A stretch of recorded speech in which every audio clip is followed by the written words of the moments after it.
Welcome back to the FITSNews studio, another edition of Your Week in Review. Two big segments to cover this week. We're going to walk you through the trial of the century in South Carolina, how it may be unraveling, a shining example of justice in the Palmetto State at risk of coming apart. We're going to tell you all about the latest on the investigation into Becky Hill and how it could impact the guilty verdicts handed down to Alec Murdaugh. We're also going to walk you through the bigger picture. South Carolina's badly broken judiciary. We are learning firsthand just how hard the fight will be to fix it. I sit down with Jen Wood in the first segment and Dylan Nolan in the second. Stay tuned for all of that and more on Your Week in Review. All right, I'm here with our research director, Jen Wood, resident expert on all things related to the Murdaugh murders, crime, and corruption saga, as well as the ongoing drama surrounding Colleton County Clerk of Court Becky Hill. Jen, it was another big week on this story. We had Becky Hill firing back. Actually, she fired back in August, according to the date on the document that you were able to obtain from your network of sources down there in the Low Country. Jen, walk us through Becky Hill's response to the ethics complaints against her. So, first and foremost, Becky Hill denies the allegations, saying that they are untrue and part of a larger conspiracy against her, which I thought was really interesting. There were 2 complaints filed, and she was responding to both of those complaints in this document that we obtained. And there was a laundry list of allegations, and some of them I thought the responses made sense, and then some of them, it was August and 5 months has passed. My math, 4 or 5 months have passed, and additional information has come out, and I'm not entirely sure that the responses hold up given the additional information we've gotten since that response was drafted.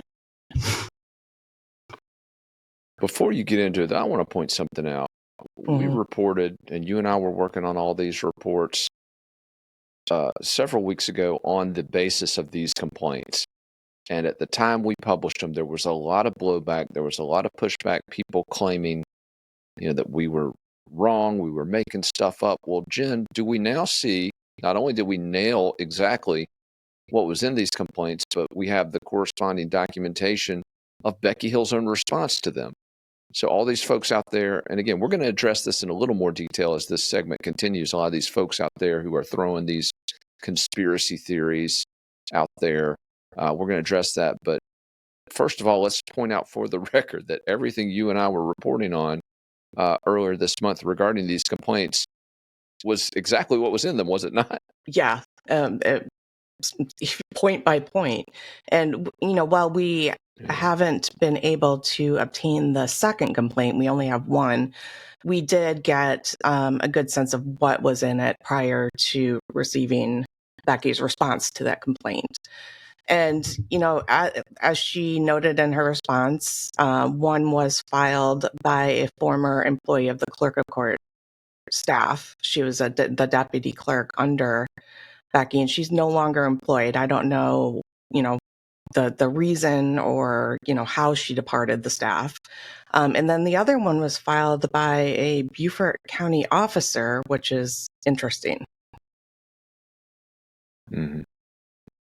Well, it is interesting. We're going to dive into these alleged conspiracies because what I read in this response from Becky Hill, which, by the way, we don't know exactly, it's dated in August, but we don't know exactly when it was formally submitted by her attorneys. Obviously, we're going to continue to try to get as much information as we can through Freedom of Information regarding that investigation and regarding the adjacent attendant criminal inquiry tied to all of this stuff. But as we looked within these responses, Jen, we're starting to see some discrepancies between what Clerk Hill and some of her defenders have been saying publicly and with what is in the complaint now, even by Becky Hill's own admission. I wanted to start with one of these photographs. There's a very famous picture of Alec Murdaugh, apparently taken from a cell phone of a monitor, a computer monitor or screen monitor of some sort, of Murdaugh in his holding cell. And we were told by Becky Hill's co-author they didn't know where this picture came from, and that that this was part of this big conspiracy to get Becky. But we know where the picture came from now, don't we? Yeah, Becky made it very clear that she had obtained the picture from a former law enforcement officer who was a member of the clerk of court staff during the trial. He used this, according to her response, he used his cell phone to take the picture from the public security camera. And that is, she's saying that that is the security camera system that was in the, when everybody walks into the courthouse in Colleton County. She then, after the trial, forwarded that image to Melissa Gordon, who is the wife of her co-author, Neil Gordon. So she said that she didn't encourage or suggest that the photograph be released in a public forum. But as we know now, Melissa uploaded it to Facebook as part of promoting their book, Behind the Doors of Justice. And Neil Gordon, of course, is the guy who's been threatening to sue everybody, who's been going a little bit nuts in response to these allegations. This is the guy who, apparently has now clearly been lying about the provenance of this image. But Jen, let me ask you this question. The bigger issue here, we keep hearing that there is this vast conspiracy to frame Becky Hill as part of an effort to get Alec Murdaugh a new trial. And in fact, we're hearing from some of the shrill voices that we've heard from in the past on some of this stuff that this is all part of Duffy Stone's effort to get Becky, the solicitor down there in the 14th Circuit. I wanted to talk with you about that because we now have intelligence.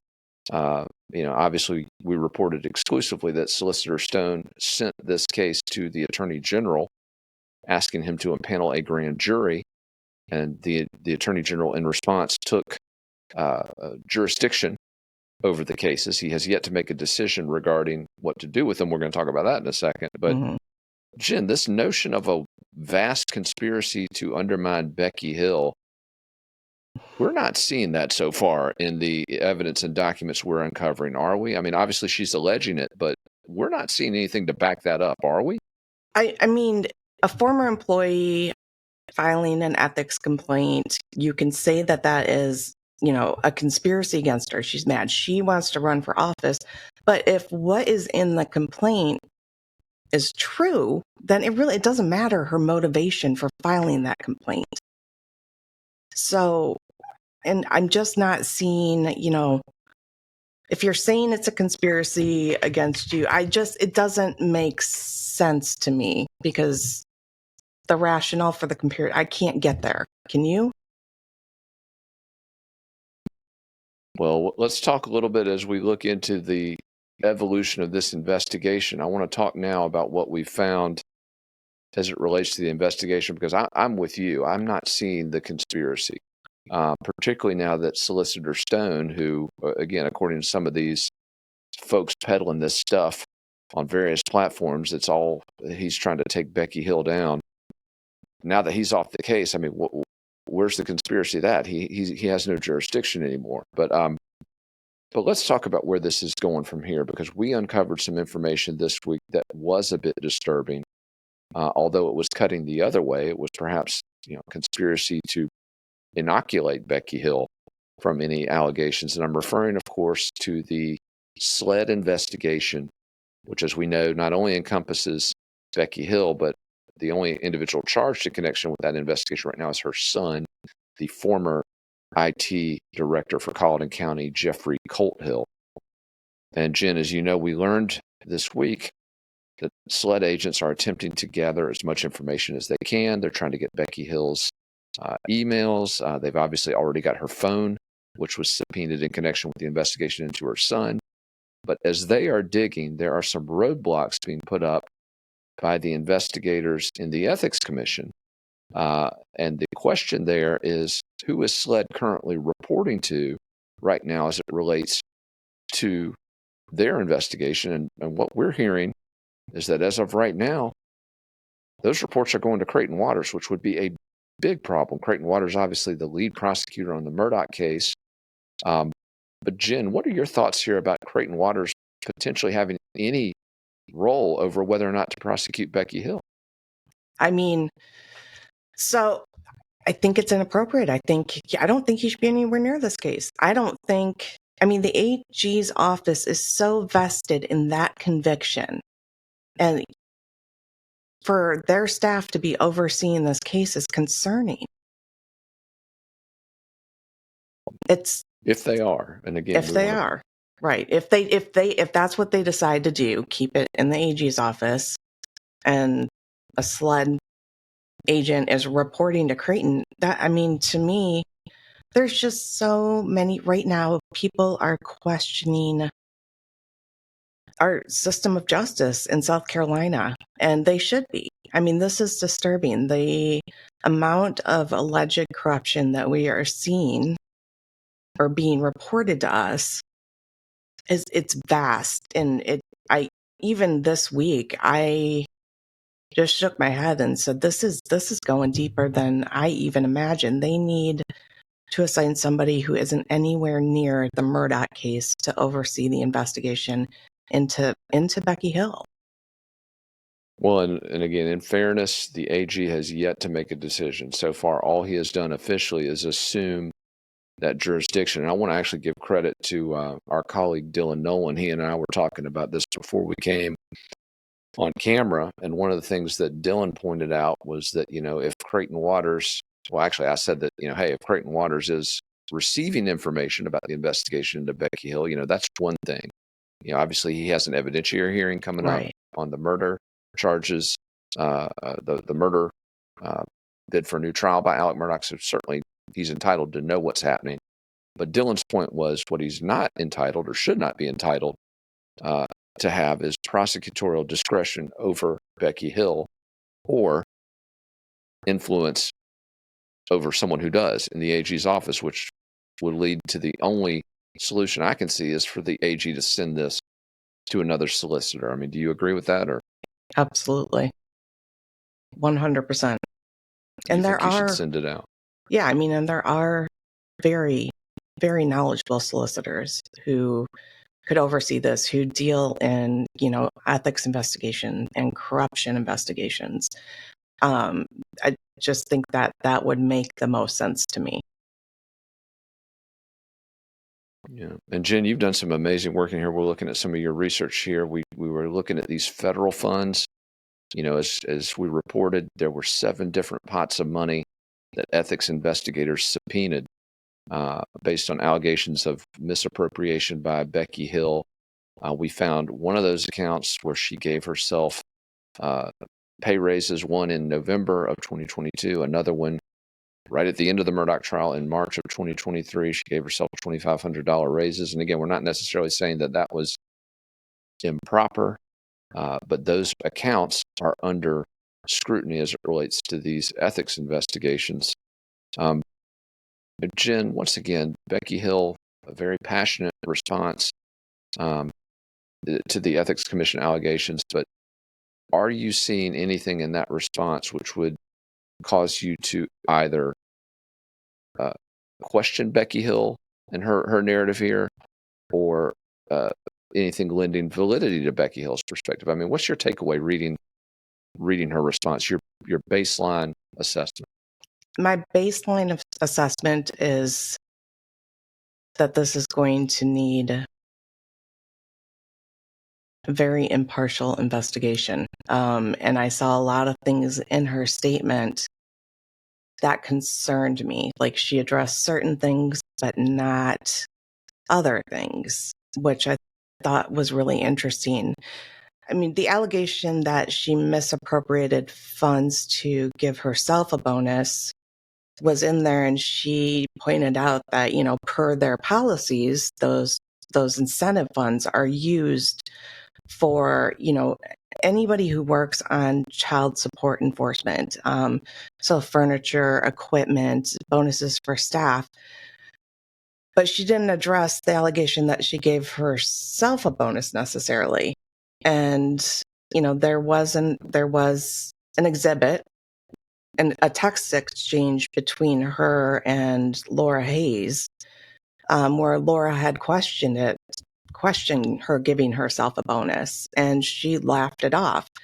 And I do think, as the clerk of court, they are entitled to bonuses, but it's going to go down to, if she did issue those bonuses to herself, did it go through the right approval channels? I'm guessing if you're using an account to pay yourself a bonus, there has to be some checks and balances with the accounting. Yeah. No, And you're absolutely right. And obviously we just there were I'm sorry, things go in ahead. there that I know I question were true just because I know things. I don't know how to say it, but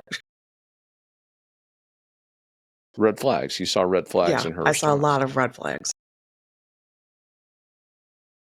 Well, we already talked about the picture and the apparent deception regarding the origins of that picture, and that goes to the very heart of the first ethics complaint, which was that Hill leveraged her access, her official role as the clerk of court improperly to benefit herself through the publication of this book, Behind the Doors of Justice. Obviously, that is the linchpin of Dick Harpootlian and Jim Griffin's bid for a new trial, arguing that Hill betrayed her office for money and fame. One of the things, Jen, that we have been able to conclusively establish here is that Becky Hill did a lot of work on her book using her government email address. That is something that obviously we were still awaiting a Freedom of Information Act request for Becky Hill's emails down there in Colleton County, but we have been able to establish from some of the bits and pieces we've been able to put together from our sources, Becky Hill was doing a lot of book business on a taxpayer-provided email, was she not? Yeah. Yeah. The emails And going to and from her co-authors about the book, that's a problem. That's a huge problem. And whether or not it was on county time, too, obviously, as well. Yeah, taxpayer time, taxpayer resources, it all adds up to a pretty cut and dried ethics complaint. And that's even before we get into the legitimacy of the allegations about when did she decide to write this book? What sort of permissions did she ostensibly receive from the Ethics Commission? Jen, let me ask you this. In retrospect, do you think if Becky Hill had this to do all over again, you think this book would be a go or a no-go? Oh, I think she would have taken a hard pass on the book.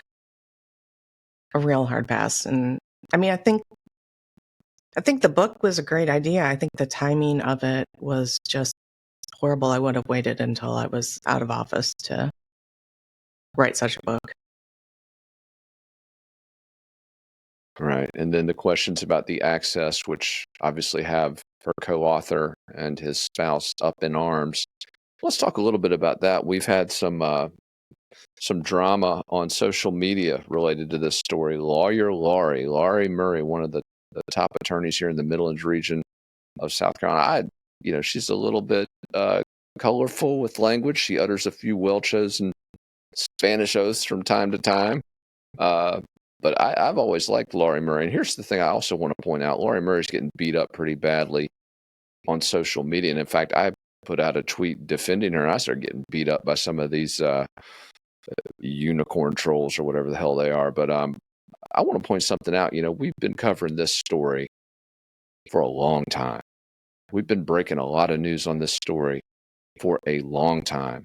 And I think our record, as we just mentioned earlier on this show, whether it relates to the Becky Hill stuff or the broader Murdoch stuff, please show us where we've been wrong on this one. I really would like to see that. But from what I've seen on Laurie Murray and her TikTok channel, again, I'm not that big on the TikTok. My kids are big on it. But everything I've seen from her has been, if not right on target, in the vicinity of the target. And I don't really understand what the haterade is all about. Jen, do you have any insight on this Lawyer Laurie phenomenon? Laurie, first of all, I've been a Lawyer Laurie fan since before all of this started. Her videos are really informative. She gives a very interesting perspective on things. I think she calls things as I see. She just says what she sees. Her opinions are strong. She is a defense attorney. So, I think she's very smart, but I found that when you don't, Alex Murdaugh is in prison where he belongs. I think he was involved in the murder of his wife and son. I think what happened was horrible. I think he got what he should have gotten. And I think if you question anything that's keeping him in jail, people think that you support Alex Murdaugh. I don't support him. And I don't think Lori does either necessarily, but the fact is everyone deserves a fair trial. And like Lori said, I question whether he got that right now. I really do. I think I need to hear more in the evidentiary hearing, but he deserved a fair trial just like everybody else. And when you question that, people read that as you're supporting Alex Murdaugh. I'm not. I'm not. I have serious questions about the trial, though. And Dick Harpootlian and Jim Griffin, his attorneys, they take a lot of hate on social media as well. They're doing their jobs. If any attorney representing a client who got this information would do the same thing. Yeah, I agree. And honestly, let me ask it this way: have we reached a point in this saga where some of those on the side of right, maybe at the beginning, has the white hat shifted colors for some people here? Obviously with Becky Hill, we're seeing the potential for that to happen in a very dramatic fashion, but we've got so many people who were kind of on the cutting edge of demanding justice in this case and demanding fairness, demanding accountability, now seeming to attack those who are insisting on it. And again, I'm with you 100%. I think Alec Murdaugh, in fact, I had a conversation with one of my lawyers the other day. We were talking about, do we believe there are people in the world who are irredeemable? And I don't like to think like that, but the answer I gave back was, yeah, I think Alec Murdaugh. This is a guy who we saw it down in Beaufort this past month. He just continues to lie, continues to, So I do think that he's where he belongs. I do think he, at the very least, had a starring role in the murders of his wife and younger son. But this fight for fairness and due process, and you can't cheat to get the best outcome. It's the old thing, two wrongs don't make a right. If you're going to battle corruption, if you're going to be, somebody looking for truth and to end corruption, you can't pick and choose your battles. And you can't be unwilling to look at things impartially. And I see a lot of that. I think if you pull the lens back and look at the evidence as it is and stop looking for a conspiracy in everything, things make a little more sense. Because Jen, I think like you, like everyone, we were watching this first trial and the outcome, and everyone looked at it as this shining example of South Carolina's system finally getting it right, and getting it right on the biggest stage, maybe because it was the biggest stage and there was all that attention and transparency. But now if we find out that process was not on the level, and if we've got to do it again, it just could be shattering. So we've got to make sure that the process is impartial moving forward. And Jen, I want to ask you a question real quick as we talk about what the Attorney General may or may not do. I just want to pose a hypothetical to you. Let's assume for a moment that the AG's office did not farm the Becky Hill investigation prosecution out, that Creighton Waters was overseeing it, and that inquiry found that Becky Hill did nothing wrong. Do you think the public would accept that as a credible finding of fact? No. And if I was Becky and her attorneys, I'd be like, get it, move it out of the AG's office. I want, if I was truly innocent, I would want somebody completely outside of that sphere to investigate it. It's like that episode of The West Wing where You want to bring in your biggest hater to investigate you. That's right. I love it. West Wing references. You know the way to my heart. That's one of my favorite political shows. The old Aaron Sorkin political drama from the early 2000s. What a great show. Jen, once again, you make sense of all this for us.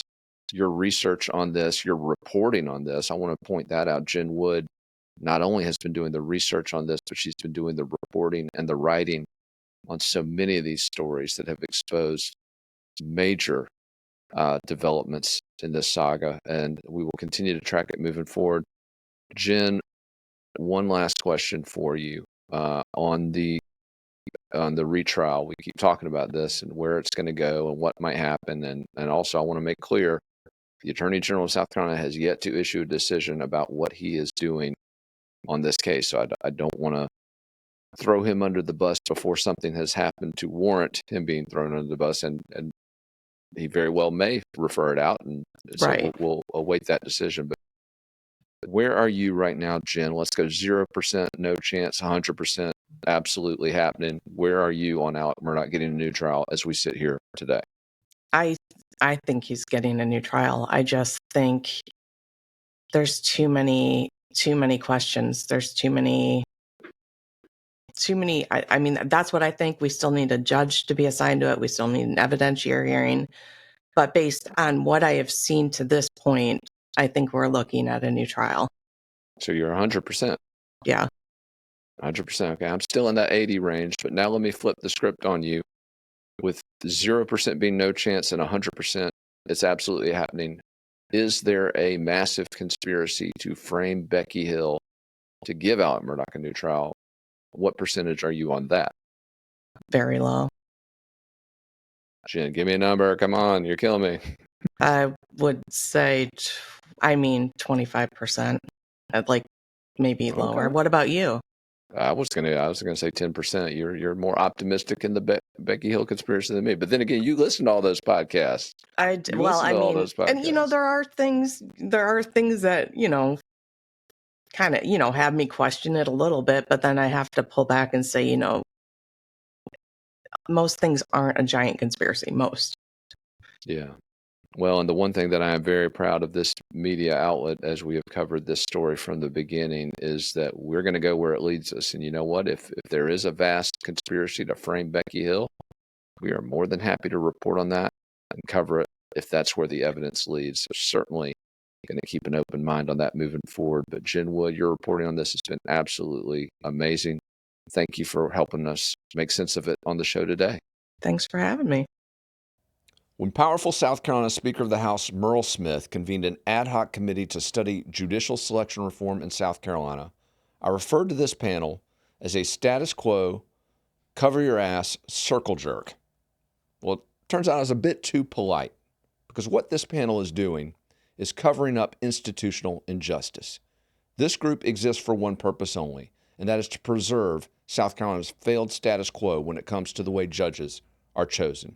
We saw this status quo on full display, Dylan Nolan, at the latest hearing of Merle Smith's panel in Columbia, South Carolina. You and I were both there. We sat through multiple hours of this goat rodeo. Walk us through a little bit, Dylan. I want to talk first about just the nature of this panel. We criticized it leading into it. Are our criticisms justified based on what you heard? Well, Will, you're coming in swinging. You're coming in hot, as you like to do. I'm going to take a step back and say, let's see what happens this legislative session. I think that if I'm Merrill Smith watching the introduction you just gave to that camera, I'm going to say, Will, because I know what, leadership representatives have said to us in the wake of our reporting. This panel was a long time coming. It's something that leadership is serious about addressing. And I'm the kind of person where I'm going to assume that you have good intentions, and then we'll see what happens. But it's now time for them to put their money where their mouth is, and some of the things that we've seen from some of the members of this panel that I think we're about to talk about here certainly indicate that they might be putting their money in the wrong place. Well, you said that you assume people have good intentions. Dylan, if you cover the South Carolina State House long enough, you will be shedding that assumption, I promise you, because far too often when a problem like the rampant injustice that exists in South Carolina, which is, again, re-victimizing victims, which is materially eroding public safety, which is shredding public trust in our judicial branch. When these problems come up, the political answer is to form a panel, a blue ribbon panel, to sugarcoat it, to inoculate it, to, again, give this impression of doing something about it. But as you said, now it is time for the rubber to meet the road. Going into this panel, there's no shortage of proposals to fix this broken judiciary. We're going to talk about those in a minute, but first let's dig a little bit into some of the status quo defenders, and arguably the most vocal, a representative who is actually your representative, is he not? Well, I actually moved, but he was my representative. So that's how I became familiar with Representative Caskey, just trying to do my civic duty, figuring out who I wanted to vote for. And step one of that is figuring out who your representative is. And that's kind of where I started following him on Twitter, following his votes prior to the last set of elections. This is State Representative Micah Caskey. He is I believe, third-term Republican lawmaker from West Columbia, South Carolina. He is a member of this powerful judicial... Who, by the way, survived being primaried by about 20 votes. Did, and he's a veteran of foreign wars, so, obviously credit where credit's due. Certainly, guy has every right to speak. But when he speaks on this issue, Dylan, he is parroting, again, the refrain of this failed, corrupt establishment. But we've got a clip from this hearing that we were at where Caskey really came after not only the prosecutors who are trying to fix this system because they deal with it every day, but also came after us in the media. Let's go to this clip real quick of Representative Caskey. But I was astounded at the testimony that I heard here in person from Solicitor Pasco. And then in preparation for this hearing, I went back and watched everything again and had the advantage of being able to hear Solicitor Brackett's testimony. I will say on a positive note, I found Solicitor Brackett's suggestions, ideas about ways we could reform things to be very useful and instructive. I think there's a lot worthy of consideration there.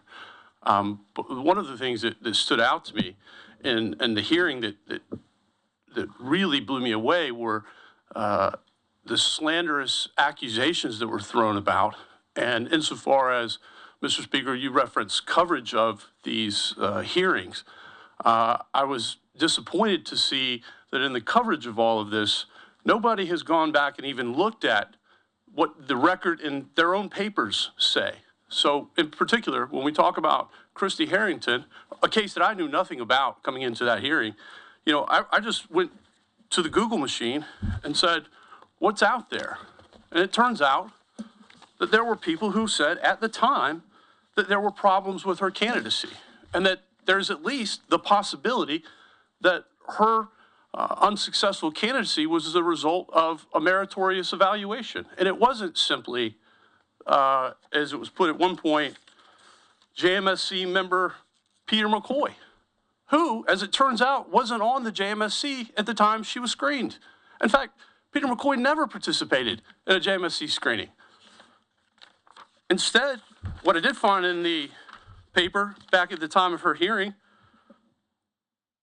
was that at least 13% of the 544 attorneys said Harrington could be insecure, arrogant, rude, condescending, has a short fuse, and is a poor candidate for re-election. I'm not here to testify to the veracity of that. I don't know whether she is or not. I can tell you that's what was reported at the time, and that surely is a basis for rejecting that candidacy. So the suggestion that it was only and exclusively because of backroom dealing by members of the JMSC, I think, begs the question. More to the point, 3 days later, from that December 5th article, the state newspaper's own attorney wrote an op-ed, said, although it appears that Judge Christy Harrington withdrew when it became clear that she had violated state law by contacting legislators prior to the completion of the screening process, that wasn't what captured judicial attention. Or, excuse me, that wasn't what captured public attention. And I think that's right. That was on full display here. The fact that she had had contact with legislators in violation of state law was brought up in the judicial screening process. That's another basis on which one could justify the failure of her candidacy. And it doesn't necessarily follow that this was the product of backroom dealing. Professor Bender continues in his op-ed, I have been trying cases all over South Carolina since 1975. No judge, male or female, ever treated me as rudely and unprofessionally as Judge Harrington did. Again, I don't know her. I wouldn't know her if she walked in this room right now. I'm not here to say whether the rejection of her candidacy was right or was wrong. What I am saying is that there are other opinions than those that were offered here to this committee last time. And I think that's important because what was testified to were slanderous accusations and or at least implications of impropriety. And they were knowingly made. I think that's wrong. I think that disserves the public. I wish that our friends in the Fourth Estate would do more to investigate these sorts of claims and step away from so-and-so said journalism. I mean, I pick up the newspaper in the morning. It was actually that evening. Pick up the newspaper, and all I see is, well, solicitor said, with no apparent attempt to even research or investigate the claims. Further, in the Post and Courier, lest it be said that we're only picking on one daily newspaper. Harrington officially removed herself from contention Tuesday rather than answer a question whether she talked to a legislator about her election since she last appeared before the Judicial Merit Screening Commission in November. That would violate state law. The question came after hours of grilling on 72 accusations from attorneys who called her disrespectful and verbally abusive. They represented 13% of all surveys turned in on Harrington, double the negative responses of any other judge seeking re-election. Anonymous surveys are problematic. They are problematic, but they are evidence that have to be weighed. And in fact, that point was made by John Freeman, the University of South Carolina Law School's professor emeritus on professional ethics. If there's one thing that will really get you in trouble as a judge, it's temperament. Everybody makes mistakes, but if you're perceived as being demeaning to people and not giving people a fair shot, not listening impartially and respectfully to them, you've got a problem with the commission. There's no better way if you want to end your judicial career. Freeman also said, while there's no set number for how many or too many, a clustering of similar allegations should raise a flag. Again, I found this just by Googling it.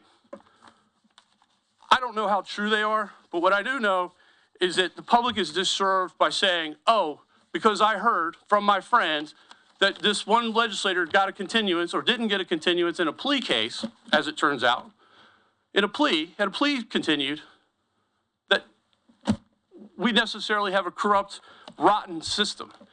And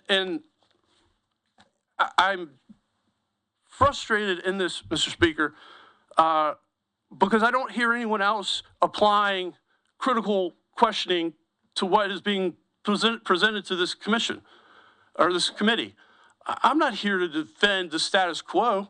I'm here to ask questions and to demand thoughtful analysis. Or at least that's what I'm trying to do. Because when we just say, oh, let's take everything at face value, the face value tells me Todd Rutherford is the most powerful lawyer legislator that has ever existed in South Carolina. Apparently, that's what everybody has to say every time you say Todd Rutherford's name. This is the only issue in which a black man who's a Democrat in South Carolina is powerful. But here we are, as one of 10 votes in JMSC, as one of 170 votes on the floor. Dylan, let me ask you, are the prosecutors and the press to blame for our broken judiciary? I certainly don't feel like the prosecutors and the press are to blame for our judiciary. The prosecutors are the ones that are dealing with it. They're the ones who are trying to keep people safe as is their mandate from the state, from the law. And in the press, we're reporting what we see. And he, I think, believes it might be us clickbaiting. It might be us over-dramatizing. But we don't have it out, or at least I don't have it out for anybody. The problem is when we, in our newsrooms, get story after story after story of violent criminals who are out on bond when they're committing heinous crimes, domestic violence, murder, sexual assaults.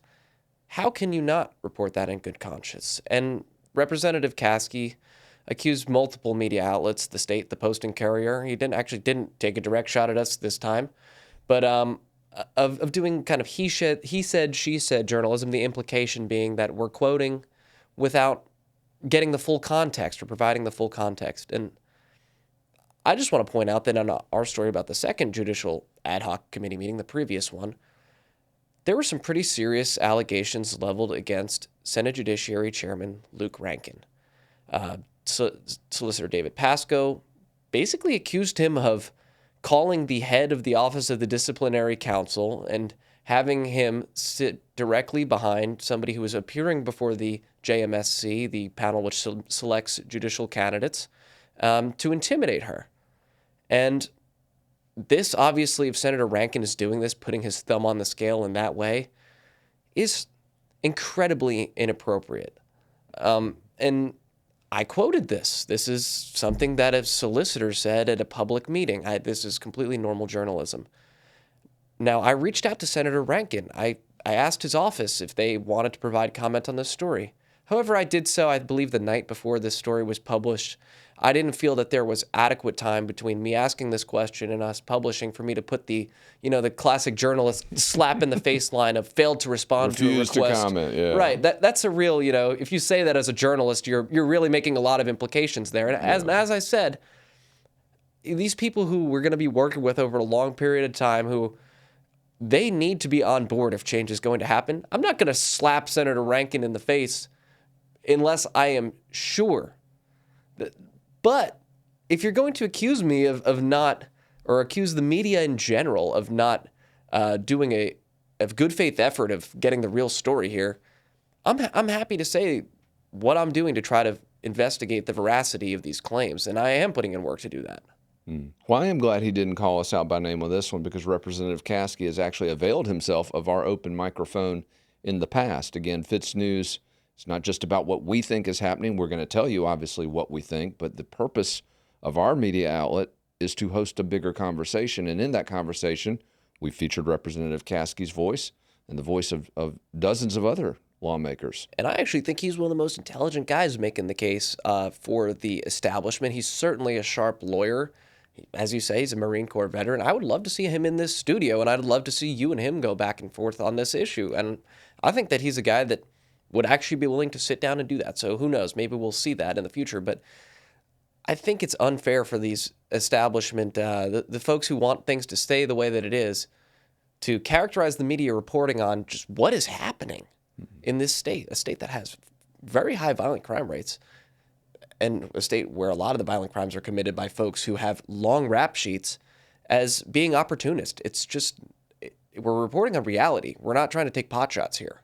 Yeah. And the records of these violent criminals that are being released over and over again, that's not a matter of, they've accused us of cherry picking, but when you look at these records, pages and pages of prior convictions, we're not making that up. These are arrests. These are convictions. These are clear patterns of violent behavior. We're not fabricating this, and these judges are letting them out.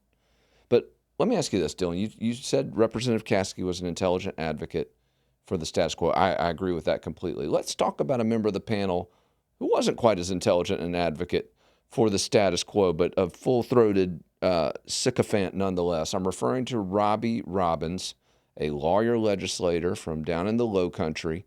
This is a guy, Dorchester County representative, who got up and passionately defended lawyer legislators, but he also passionately defended an odd approach, the legislative state in South Carolina. He basically argued that the legislative state in South Carolina is what commands this overlording of the judicial branch. Well, actually, let's cut to his take here. He's talking about this as some sort of historical protection from tyranny. Let's cut to his remarks here. First and foremost, just to kind of go back to the beginning, and I really appreciate the way you framed this, Mr. Chairman, in allowing at the beginning of our meetings to talk about our Constitution and how this state was formed. This is a legislative state, and there's a reason for that. We had tyranny in England, and our founding fathers as a country and our founding fathers as a state recognized that, and they put the power in the people. There are 170 members of the General Assembly that represent the people of South Carolina, and they represent every corner of this state. And that is the best way to make sure that the people control the government. So you need to recognize up front that we have a legislative state. It is the power of the state constitution is vested in the legislature. And there's a good reason why the legislature elects the judges. So when we talk about judicial reform, I don't think that's really the right term. I think we need to talk about the judicial process for electing the judges, because as I said a minute ago, we've got great judges. Now, Dylan, you've done a lot of work on this issue in the past in your coverage. Is Representative Robbins correct here about the origins of the state constitution? Yeah, what he's saying there is just not based in fact at all, and that was kind of a recurring theme for what he had to say throughout the ad hoc committee meeting, and from what I understand in public generally. But our state constitution was formed in the late 1800s. For folks who are challenged by American history, that's a long time after the British were important here in America. And the reason that our Constitution was formed is we had the Civil War, the mid-1800s, then we had the Reconstruction period where the federal government effectively occupied the South. Late 1800s, the federal government finally pulls out of the South. Or finally, if you're thinking of this in the perspective of the folks in the General Assembly at the time. Now, the thing that they were worried about, these white folks who were controlling the state, is that the state had a majority black population at the time, which means that a popularly elected governor under the former state constitution, the one prior to the 1895 constitution, could have wielded some serious power. And it looked like if they weren't able to, through racist and illegal means, keep black people from voting, that they could wield some real political power. So the Constitution was rewritten to make South Carolina a legislative state. And this is something that now, obviously, quite some time later, these lawmakers just say as if it's something that can never change. It's something that should be taken for granted. Yes, South Carolina is a legislative state. They're proud of it.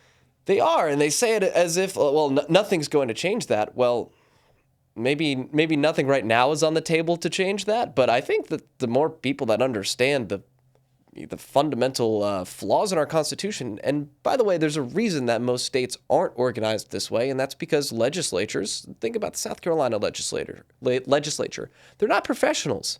They get paid like just over $10,000. They meet for a couple months out of the year. We are in the 21st century. To effectively run a state, you need bureaucratic control that is better vested in the executive branch. And this is something we see in a lot of state governments. This is something we see in the federal government. So to think, okay, South Carolina must always be a legislative state. Let's look at how the state-run utilities have done. Those are directly under legislative control and are a failure. This is completely outside of the realm of judicial, but it falls under the South Carolina is a legislative state. And so if that's a conversation that these defenders of the status quo would like to have, that's a conversation that I'm perfectly willing to have. Well, I think he's making the case for us there by arguing on behalf of the legislative state. Right. If slow individuals like him are the legislators, then I don't think we want to be a legislative state. Well, and if you follow the history of South Carolina, again, at FITSNews.com, we've covered a ton of this stuff. South Carolina has a very splintered executive branch of government where a lot of executive powers are vested in legislatively controlled panels, whether it's transportation. You talked earlier about the utilities. So yeah, it's a splintered executive branch, and then you've got the judicial branch, which we're talking about now, wholly owned subsidiary of the legislature, and not just the legislature, but these powerful lawyer legislators that control the panel that picks the judges. Let me ask you, though, now about that, because we're going to get into some of the details of the policy shift here. And there was a comment made by one of the Democrats on the panel, one of, I think, only 2 or 3 people on this entire panel that was speaking some common sense, and that was Representative Russell Ott. Russell Ott's a farmer. He's from St. Matthews, South Carolina, down there in halfway down from Columbia to Charleston. Beautiful part of the state, by the way. If you've never been to Cameron, some of those parts of the state, I've camped out there. It's gorgeous. But Russell Ott spoke, I thought, very eloquently about the need to establish a baseline of agreement, which according to, well, actually, let's cut to what he said here about that baseline of agreement. Here's Representative Ott. You know, I sit here, Mr. Chairman, and I guess my biggest fear is that I think we're teetering on the edge of missing out on a very great opportunity to do something substantial for the state of South Carolina, something that is not going to be easy, clearly, something that I don't think that we can get right 100%. You know, I think that what we're theoretically talking about is trying to make improvements to a system that will always be imperfect to a certain degree. I think that's why you look across the country and you see all of these different states with different models, because we are not the first state to be struggling with this process, obviously. You know, I think there is some credence to being one of the very few outliers of, you know, states that do it this particular way of legislators electing judges. But nevertheless, I think that we have to figure out where our starting basis is. I don't think that we have necessarily established that as a group. You know, Mr. Bailey, Chris, I'm like y'all, right? I don't feel like I'm a part of this club, right? We've all been in that situation. We've always felt, you know, we can all remember back to feeling like you're on the outside looking in, and that's the way I feel as a non-lawyer, almost this sense of, well, I'm not supposed to weigh in because this isn't my fight. I'm watching different groups from within this bubble kind of duke it out with each other. And these are people that are trained in verbal warfare, right? the nuances of the words. And it's fascinating to watch. And, you know, those of us that aren't necessarily from that background, you know, I can only speak for myself. I try to keep things as simple as possible. And I think sometimes, you know, a tactic is to make things more difficult than they actually need to be, to cloud the situation, and to distort what intentions sometimes are. So, you know, I find the situation fascinating. I am just one that I can speak from personal experience, having been here for 10 years now. Our system can be improved. That's where I want us to start, is that our system of electing judges can be vastly improved, I believe. You know, we started off this process. I felt like we had to get through the whole point of people acknowledging that we're not trying to take away legislative voting ability on judges, right? That was kind of the first thing. Well, we're going to throw out the entire system. I haven't heard anyone suggest, Mr. Chairman, that that's where we need to go, that we need to go to a general election of judges. I haven't heard anyone suggest that. That's never necessarily been on the table, from what I've heard. So we had to get through that process, right? It's almost like peeling back these different layers to try to finally get to the issue that we're actually trying to discuss. You know, I remember reading and I remember hearing statements. Well, if there's, you know, we're hearing these insinuations. We haven't necessarily heard any substantial facts. And so there was that assertion that was put forward by certain individuals. Well, then, last meeting, we certainly heard assertions. There's no doubt about that. We heard assertions. Well, now, apparently, you know, that was supposed to be off limits. Now, look, I get it. I was not comfortable sitting here listening to the testimony, gentlemen. I mean, I can tell you that. You know, I think what you have to understand is that you're talking about people, real people. It's not theoretical once you put a name on it. And so you're talking about folks that have done probably a lot of good over the course of their entire careers.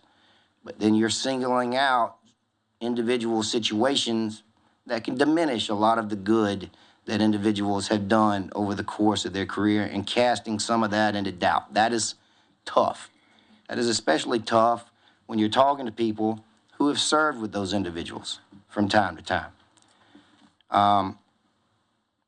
You know, we have to remember, we would not be here having this discussion today if not for the speaker putting this panel together. He didn't have to do that. but he felt like it was in his best interest. It was in, not his best interest, let me retract that. It's in the best interest of the state for us to put this group of individuals together to try to come up with ideas that we could potentially bring forward to institute change. So yes, you know, when the person that puts the group together is brought forward as an example of the problem, that can be problematic in and of itself. But nevertheless, I'm pointing all of that out to say that we cannot allow this to become personal. We cannot allow the sides to dig in and simply say, I'm on this team, and therefore I am of this opinion, and I'm not going to move. We will not be able to move forward and come up with any ideas if that's where we are. I don't think that it has to become personal. I am of the opinion that any person with any semblance of common sense can look at this system and say that it is not a great system, that the potential for manipulation exists. Can we not all agree on that? I don't need personal examples. If we can agree that the potential for manipulation exists through the Judicial Merit Screening System or Commission, well then it's incumbent upon us to try to remove that potential manipulation to all extents possible. And I've said, and I'll say this, I don't want to make him feel bad, but if we had a commission full of Micah Caskies, I wouldn't have a problem. You know what I mean? Because I know him personally. And I know that he's going to do the best job that he can possibly do in electing the best judge. But we're not always going to have a commission full of Micah Caskies. We're going to have different individuals that come along. And obviously, we have a system set up where it's going to be a majority of members of the General Assembly that serve as lawyers also on this 10-member commission that sways the balance of those votes, whether it was in the past or whether it's going to be in the future. It's just not a good system when you're allowing, for example, the players to elect or to hire the referees and the judges, or the referees and the umpires. That cannot be a good system. And so, I hear I think it was Mr. Bailey that was talking, or maybe it was Chris. Well, who do we put on there? And I've said time and time again, you can remove the lawyer legislators if you want to, and you can put other lawyers on that commission only. Well, that doesn't remove our problem. You will still have the potential for manipulation by those particular attorneys that would be able to sway decisions in their potential future outcomes. So that's not a solution that I think makes sense. Yes, that may remove some of the perception that we're talking about, but I'm not interested in simply making changes for perception's sake. None of us are going to be here forever. If we don't take this opportunity to do something that is meaningful now, I think that we're going to miss that opportunity for quite some time. I'm concerned about things that I've heard offline, like, well, this issue is not polling very high across the state of South Carolina. Like, that's a reason that we should just put it down, right? Because of the way it's polling? Come on. I mean, either we know something needs to be fixed and we're going to do something about it because we have an opportunity to, or this is all smoke and mirrors. I am still of the opinion that this is not smoke and mirrors and that we have a legitimate opportunity to do something. I just think, Mr. Chairman, at some point, I don't know how many more meetings it's going to take for us all to get the emotion out so that we can actually sit down together and start working on those solutions. I don't know if it's possible. Maybe people are entrenched to a point where they're not going to move. But again, it's not just from up here. It's going to have to be out there as well. Folks are going to have to be willing to, number one, have a starting basis of we're going to change what is currently status quo. And I don't know when I don't think we're quite there yet, but I say a lot of this, Mr. Chairman, just as something to think about, food for thought for those presenters, testifiers that are coming. We've got to remove that personal aspect of it, I think, and so that people can come to the table. You know, I think if you're beating somebody over the head personally, they're not too willing to come and sit down and break bread with you. So we've got to get past that, and I'm hoping that we can do that in the very near future. But I appreciate your willingness, Mr. Chairman, to let us get through what we may have to get through so that we can get to the point of actually having a discussion about the actual ideas. I think, you know, if you try to cut that off sometimes and don't let it be said, then you never actually get to that point. So Mr. Chairman and Mr. Co-Chairman, I appreciate both of y'all letting us do what we have to do to get there. Thank you. So Dylan, he's saying basically that we all need to agree that there is the potential for corruption in the way that this current system is set up. And he couldn't even get the commission to agree to that. And, you know, I've had one-on-one conversations with a decent number of folks who were sitting up on that panel that day, and there's not a consensus that things need to change. Mm-hmm. Let me ask you this, though. We look at this, and to us it seems painfully obvious. You have lawyer legislators who have a majority of this judicial merit selection panel. That is a committee which rigs the races that go to the legislature. They basically control who the legislature votes on. So by the time the legislature gets to vote on these races, they've already been decided. Then they go appear before these judges, and we've seen the result of that. We've covered the Jared Price story, the gang killer who was released from prison with more than 15 years left on a mandatory minimum sentence after a secret backdoor deal. We've seen the terrible bond rulings, the terribly anemic sentences that these lawyer legislators get. We've got this murderer in Darlington County that is represented by State Senator Gerald Malloy, gets a bond. Accused murderer out on bond. I mean, it's just... So let me ask you this. We see this, but then the argument back from legislators is, oh, well, every other system would be just as flawed. Do you buy that argument? No, there's a reason that only 2 states in America, us and Virginia, a state that has some serious corruption problems of its own, do things this way, and this is because it's antithetical to the separation of powers that we were all taught about as little kids.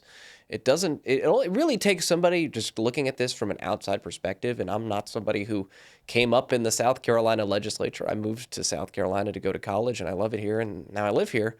But coming in with an outside perspective, I look at it and say, how is it that we're doing business this way? And then I see what comes across our tip line, and I understand we still do business this way because the folks who this benefits are the same folks who would have to effectively cede the power for this system to change, which is why we are seeing so much heel dragging. We're seeing so much denial that this is even a problem.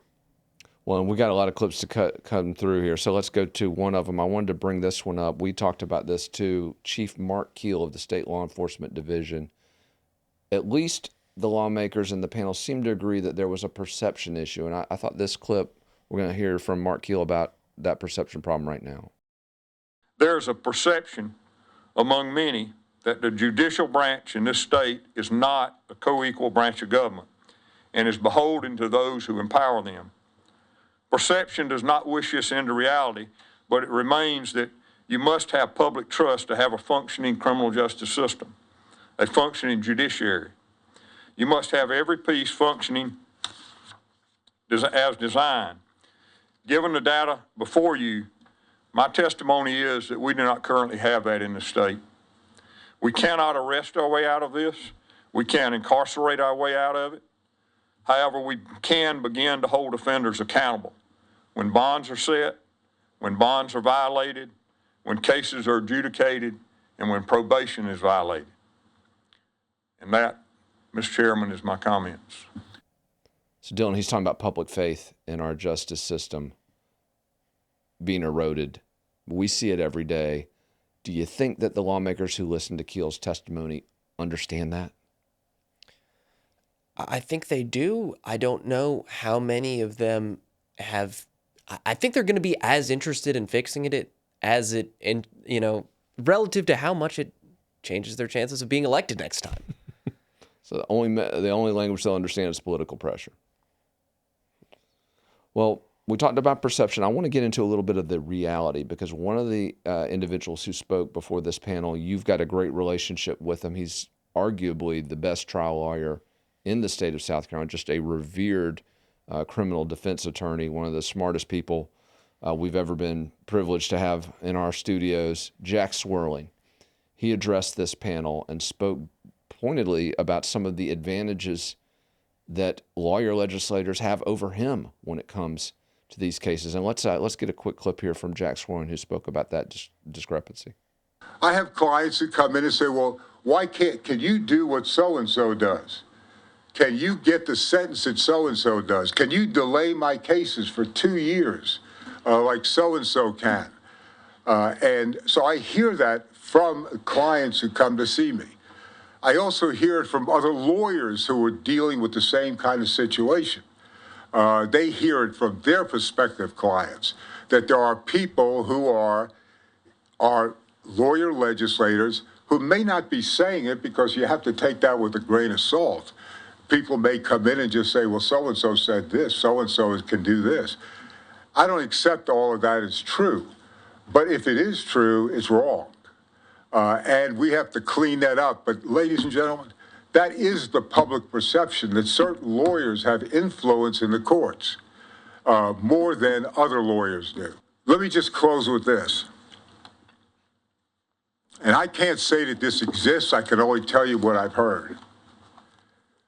In 50 years, I have never led a client to believe that I had more influence in a court than any other lawyer.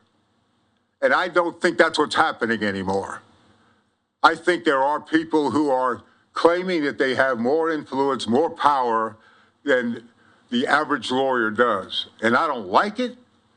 I guess, as I said, I think it's unethical. But that is one of the things that troubles me. And what it's doing is not only changing the public perception, but it's hurting the lawyers in this state when people go ahead and do that. All right, Dylan, you know Jack really well. You guys go back from several trials you've covered. Let me ask you this. When a guy like that raises the point that he is even fighting against lawyer legislators for these unfair advantages, what do you make of his testimony? Well, the interesting thing is Jack's been doing this for about 50 years, and he spoke for quite some time to this panel, so obviously we don't have time to include all of his remarks in this segment here. However, you can find the full thing on the FITSNews YouTube. That's a 7-hour upload. I believe it's the longest video we've ever put up. But people are watching it. A lot of people are watching it. And I'm really glad, because the public needs to participate in this process if we are to see change. But Jack says it wasn't always this way, but over the last couple of decades, he's started to hear clients coming into his office and saying, look, these lawyer legislators are offering to me services that I'd like you to provide. The problem is, Jack can't hold up their case for multiple years by using legislative immunity. That's something that lawyer legislators have that he just never will. And it's completely unfair. And I've spoken with numerous members of the bar, people who sit on the bench, people who don't sit on the bench, people who are former prosecutors, people who are defense attorneys. This is not an uncommon opinion. The only people who think that this isn't happening are the folks who benefit from it.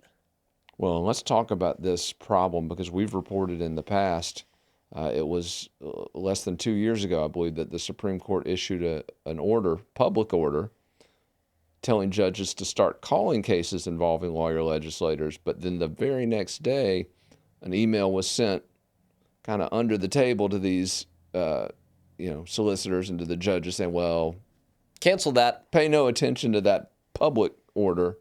You don't have to call these cases. It was just another example of, in fact, I think you said it best, either it was all for show to begin with, or the Chief Justice got a call from the legislative overlords and said, hey, you're not doing this. Right. I mean, let's think logically here. Either Beatty was just trying to mislead the public, which I wouldn't, quite honestly, I wouldn't put him above that, or he was trying to do the right thing, which would make me quite happy, but then got browbeat into rescinding it, in which case he's still pretty pathetic, because what man does that? Yeah, but it showed whichever eventuality, whichever incident we were looking at there, whether he was kowtowing to the legislator or trying to Bold-faced lie. yeah, whichever one it was, it showed who's in charge. And once again, it's back to It's that. not the it's not the judiciary, which goes back to this very basic separation of powers question. Absolutely. Let's talk a little bit about Gilda Cobb Hunter. We've been speaking of lawmakers who are challenging this system. There are not a lot of them, Dylan. They are few and far between. We talked about Joe White. We've talked about Heather Bauer. But let's talk about Gilda Cobb Hunter. She is on this panel. And to me, I think she was the conscience of this panel. She spoke about the need for lawmakers to stop being so defensive well, actually, let's just hear from Representative Cobb Hunter. I guess I'm sitting here listening to all of this, and I feel some degree of sympathy for our two solicitors. Well, really one, because Mr. Brackett has been lauded and applauded for his comments. Not the same can be said for Mr. Pasco. And perhaps because he's the solicitor in the First Circuit, I just feel compelled to say that I am sure the both of them feel like they are caught between a rock and a hard place. And I say that because one of the first conversations or meetings we had, there were a lot of comments about, well, you're not providing facts. You know, if there are abuses, if they're this, that, or whatever, then tell us, show us. And then when they come before us and offer examples to buttress their point, then we hear that that's not appropriate and that it's slanderous and it's this, that, and the other. And my only point here is for those of you who say you don't want to get it personal or it to get personal, I think that ship has sailed. It is already personal, just watching faces. As a social worker, I do a lot of that. And I think that the lines have been drawn in the sand.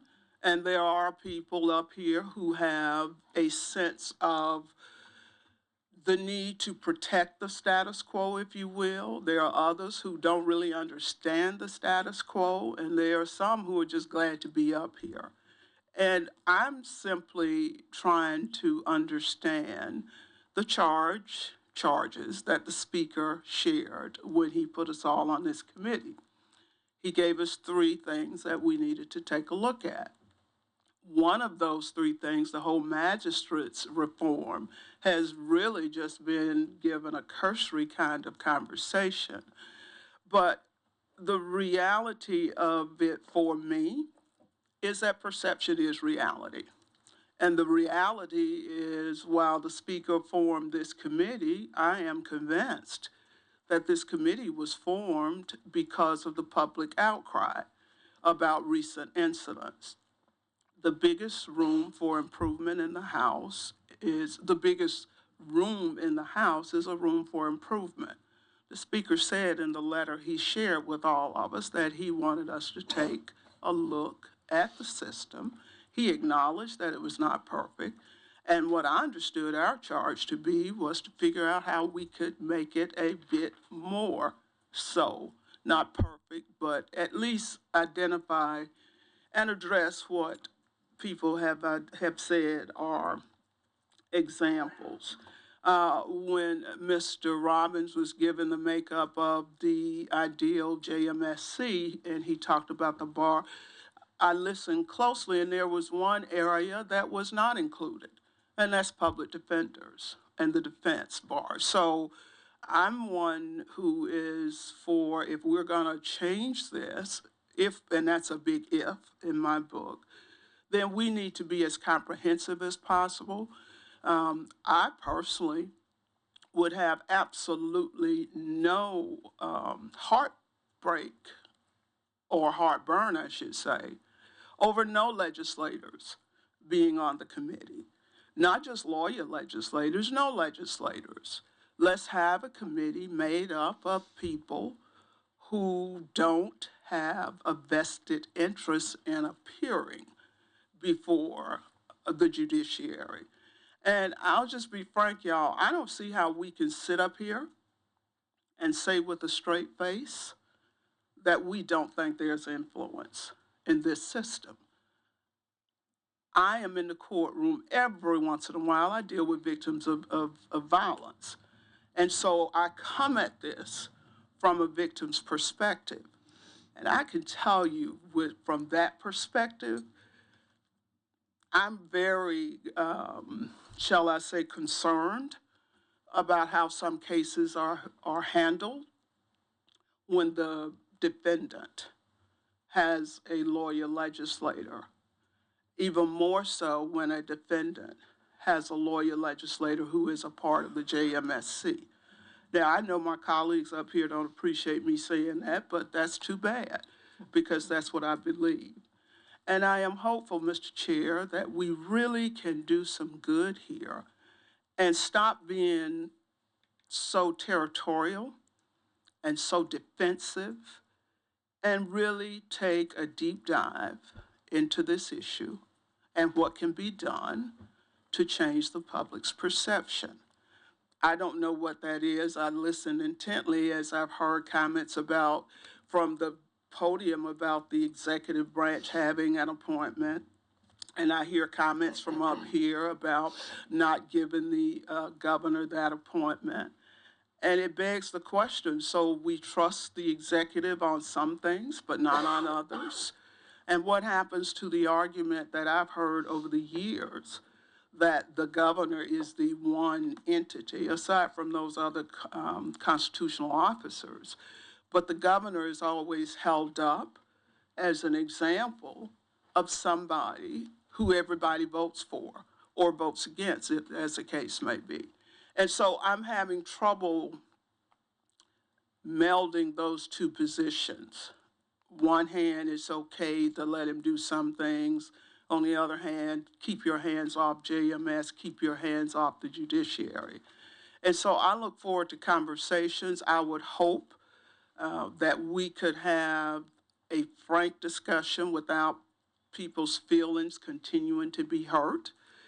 If you, on one hand, say, don't come to me with innuendos, and then when you come with facts, then you are accused of saying, well, they aren't facts. I did some research, this, that, or the other. And I'm just not clear on how much progress we're going to make if we all retreat to our corners, maintain our current positions, and there's no give or take on either side. This issue is serious to me, and quite frankly, it's serious to a lot of people. I chuckled when Mr. Ott mentioned that notion of it's not polling. And I had to laugh because I heard that comment, and I just find that very interesting, that we are now, and I don't know why, because we've been doing it forever and a day. We've always dealt with issues that polled well. And I would leave you with the question, surely, at some point when we think about the judiciary and the power that the judiciary has over a whole lot of areas of our life, we ought to want to get this right. I want to get it right. I've been upfront about my interests, and that is diversity on the bench. And there's nothing anybody up here can say to me that would convince me that this system we have has enabled a true diverse bench in South Carolina. And I'm not just talking race or gender. There are other things. But Mr. Speaker, Mr. Chairman, I really appreciate the opportunity to be here to listen. I really appreciate the solicitors. You followed up on our dare, because when you first came, it was like, oh, well, they're just talking. Then you come back, and then everybody's irritated because you name names. And I'm not sure what you were supposed to do in light of being told, well, you don't have any facts, you don't have any documentation. And I've always believed that, everybody's entitled to their own opinion. but the facts are the facts. But then I'm learning up here today that apparently some things that have been presented as facts are not indeed facts. And so the rhetorical question, Mr. Chair, that I would leave with the solicitors is if you think it's worth it. You've heard these comments up here. I'd be very interested in what you presented that was not factual and how you would respond to the comments that what y'all have done in effect is come before this committee and made some accusations that were not based in fact. I appreciate you having the courage, because God knows it's courage, in my view, to come up in here in this crowd and do what you did. And probably there may be, I don't know about retaliation, but probably at some point for some people, somewhere, that may indeed be the case. But I operate on the philosophy that I do what is right, and it allows me to sleep at night.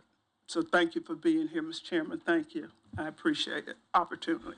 Dylan, she's right, isn't she? I mean, at the end of the day, if we're ever going to see change, people have to be willing to surrender that self-interest.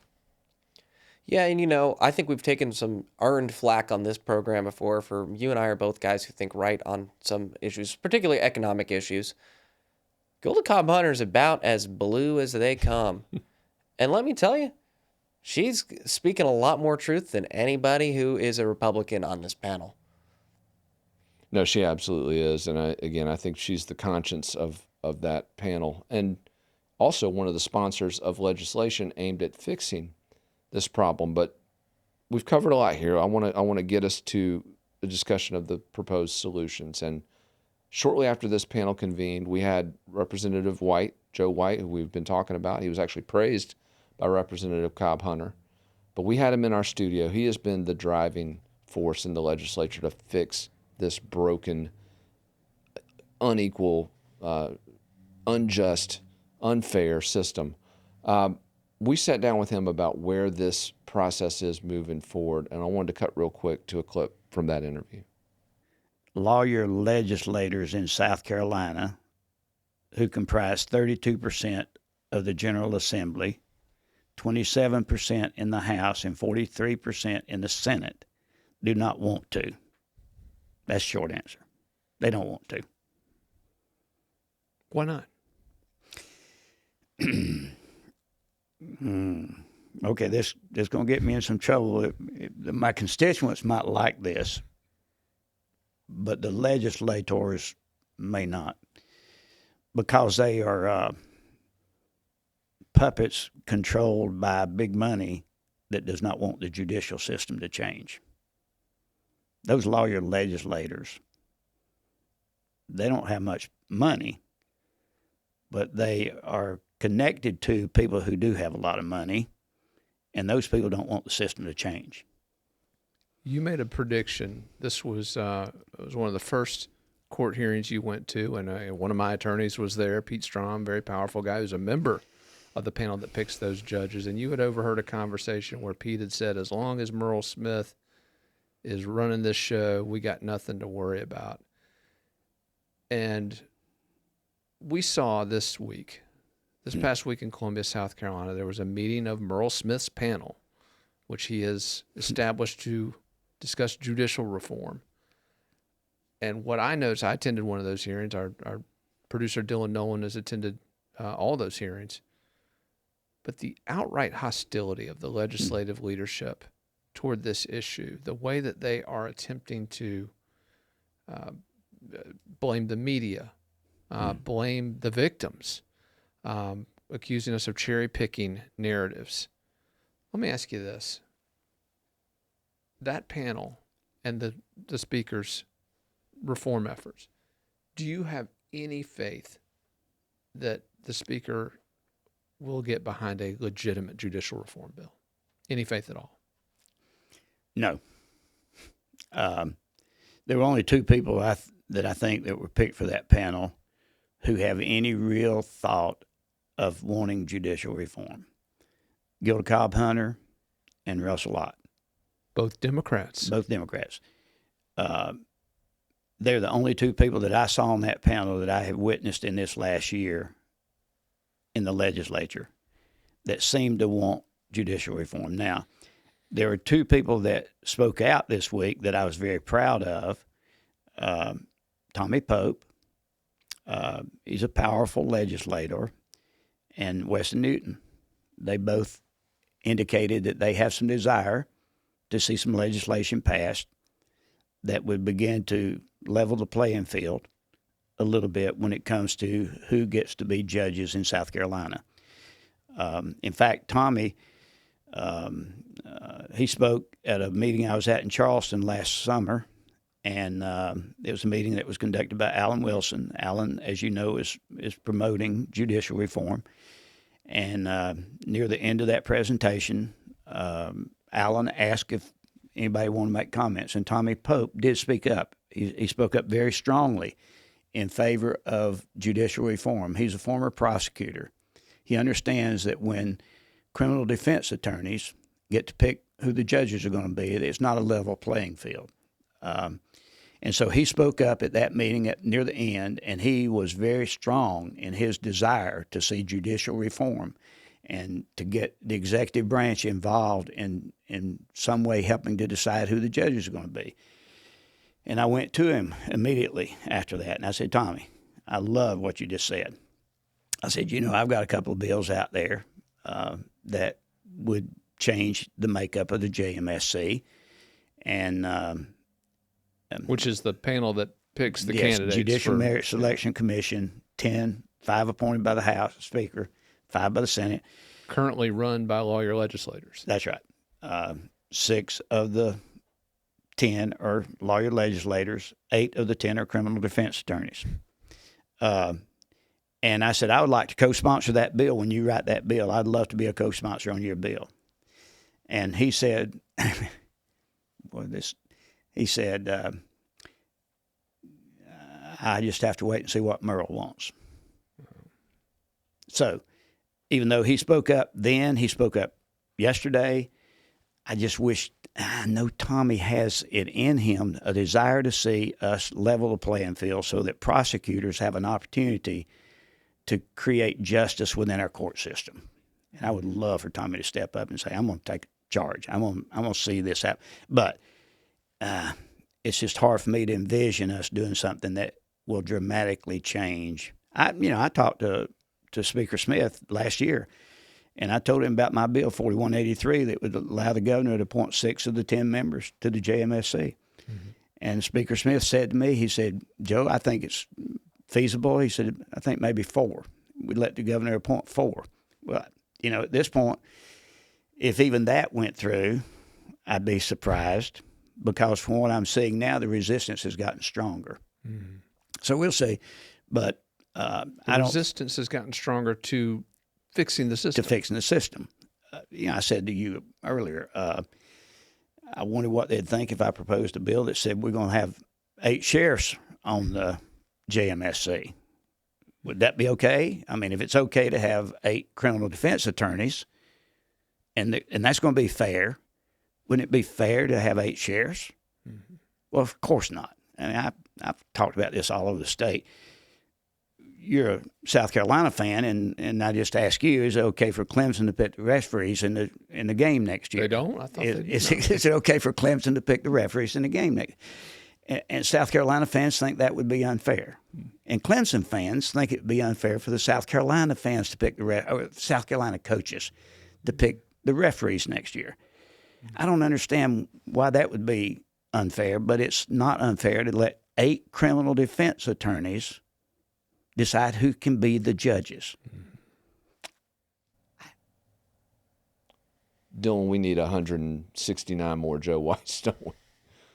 I really have a lot of respect for Representative White. He's a guy who went out and made his living in the private sector. He made an honest living. He's obviously an older guy who ran for office because he was seeing things that he didn't like in his community. And since he's gotten there, he's an older guy. He's not trying to buddy up with these people and have a long career of schmoozing and then lobbying and lining his pockets because of his proximity to the hands of power. Joe comes in there, and I can't say that I agree with every single thing that he stands for, but I can tell you that I believe that he is one of the most honest people that is representing South Carolinians in the State House. No, there's no doubt about it. And again, it's rare to see a politician get elected promising to do things and following through 100%. He's doing this because he believes in it. He's doing it because he thinks that he can be a good representative for his community. And he's not doing it to put money in his pocket at the end of the day. Yeah, he's already got his own money in his pocket. He said the first time we interviewed him over a year ago, he said, they can't buy me. So, and he has proven that at every step. Dylan, as this process moves forward, obviously we've got a lingering threat out there from a very influential reformer in the Senate, Wes Clymer. He has said that unless there is real reform, he is going to filibuster these judicial nominees moving forward. So there is some folks stepping up, not only Representative White in the House, but Senator Clymer stepping up and insisting on some real change. What to you is real change on this issue? What to you would produce better, more impartial, fairer outcomes that the public can trust? So we've spent a lot of time in this segment here, and I believe on our news outlet, we spent a lot of time talking about how judges are selected through the JMSC. Now, that's really important. Those are our circuit court judges. Those are our family court judges. Those are, I believe, our administrative law court judges. Those are our appellate court judges. Those are our Supreme Court judges. The front lines of the judicial system are magistrates, and this is something that Speaker Smith, let's give Speaker Smith some credit here, tasked this committee with addressing. We need to see magistrate reform. Because basically in South Carolina right now, these front line judges, these people who, if you commit a crime, you're most likely going to be appearing before a magistrate to set your bond. So when we talk about bond problems, your initial bond is usually set by a magistrate. Now, we see circuit court judges doing bond modifications, so things obviously get kicked to the circuit court at a certain time. And they set bond for capital cases as Capital well. cases, yes, thank you. But these guys are picked, and gals are picked, basically by the Senate delegation from wherever they're coming from, which means all you got to do is cozy up to a senator to get you a position on the magistrate court.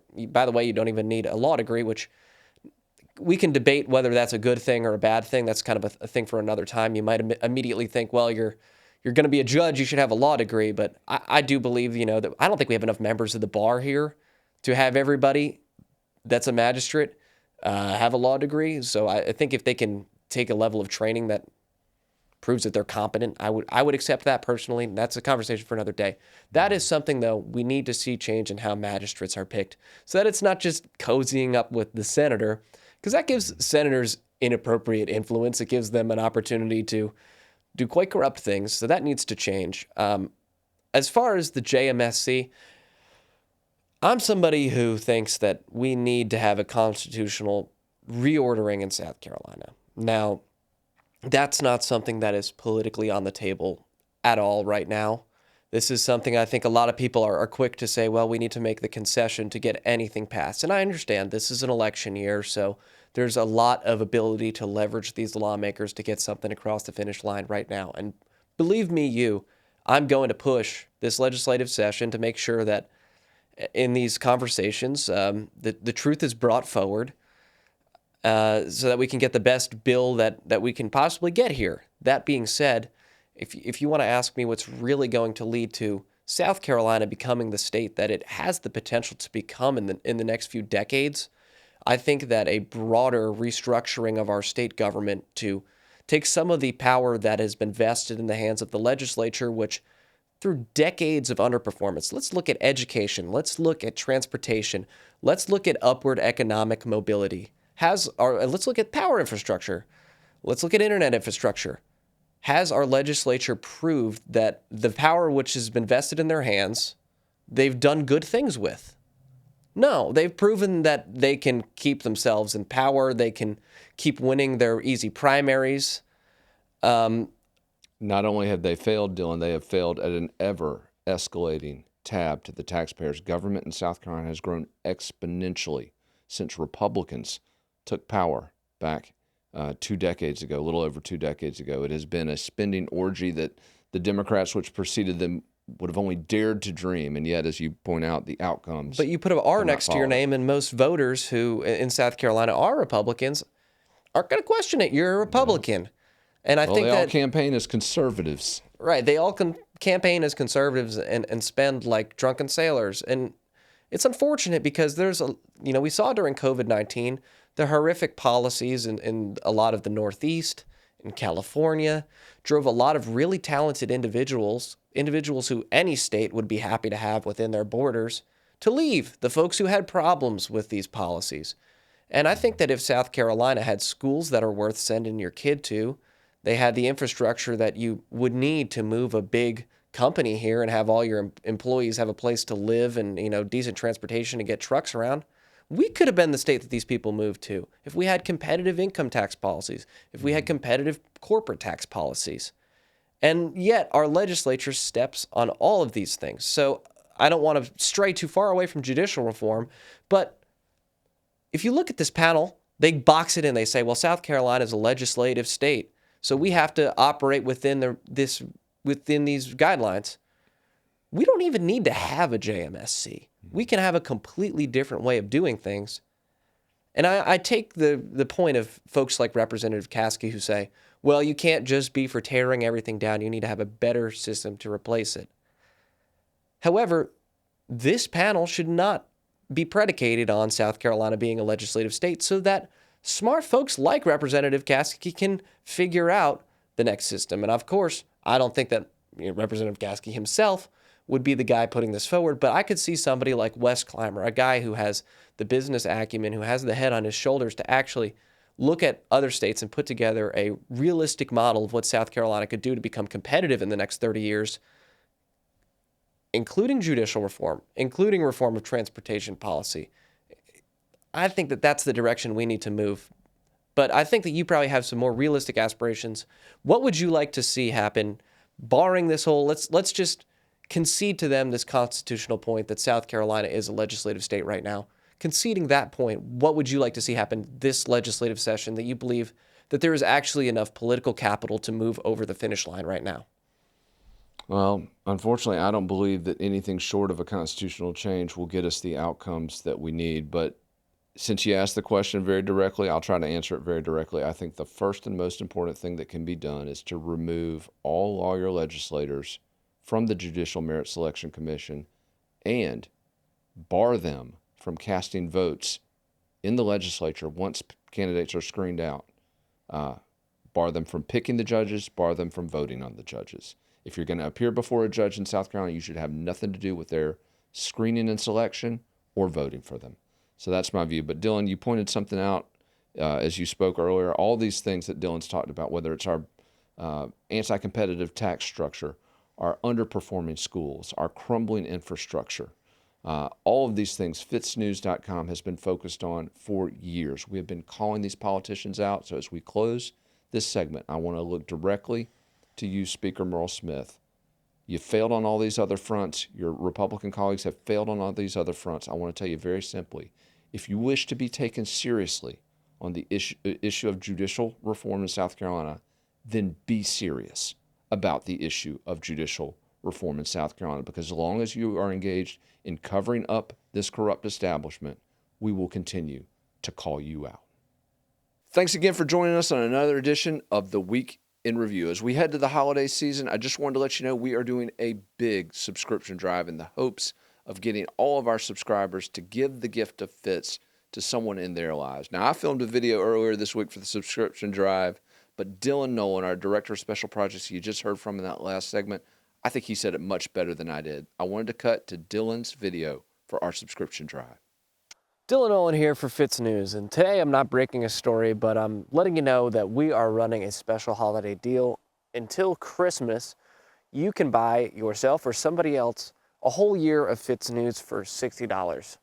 If you're watching this on social media, you've been following us for a while, but you haven't jumped in, you haven't bought a subscription on FITSNews, now's the time. Or if you have somebody in your life who you send stories to and they text back, oh, I've hit the paywall, and you'd like for them to stop doing that, well, maybe now's the time to buy. If you're not familiar with our pricing model, it's usually $8 a month.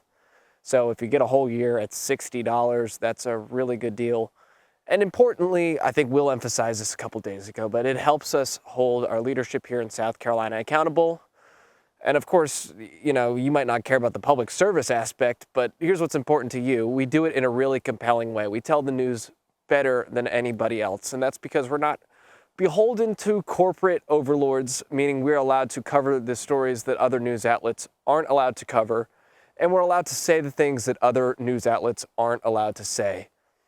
That means that our coverage is more entertaining and more insightful than anything you're going to find anywhere else.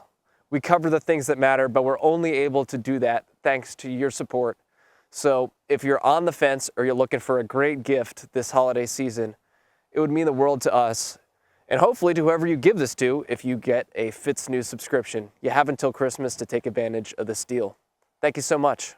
Thanks again for joining us on This Week in Review, and please, if you haven't already, like, subscribe, and support our efforts for accountability in the Palmetto State and beyond.